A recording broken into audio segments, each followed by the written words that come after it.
જો તમે એકવાર આ રીતે લસણિયા બટેટા બનાવીને ખાધા ને તો તમને ભાઈ મજા પડી જશે। તો તેને બનાવવા માટે આપણે એક કુકરની અંદર બટેટા, પાણી, મીઠું નાખીને તેને 5 વિસલ કરી લેશું। આપણા બટેટા બફાઈ જાય એટલે તેની આવી રીતે છાલ ઉતારી લેશું। હવે એક કડાઈની અંદર તેલ ગરમ કરશું।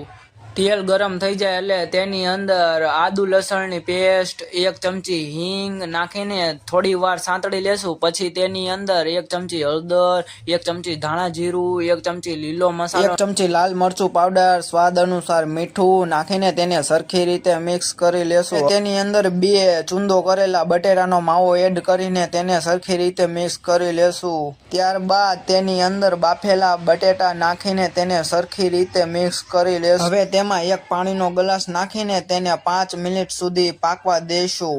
એટલે આપણું લસણિયા બટેટાનું શાક બનીને રેડી। બાકી તો હસતા રહેજો, ખુશ રહેજો અને હવે લાઈક અને સબસ્ક્રાઈબ કરતા જાજો।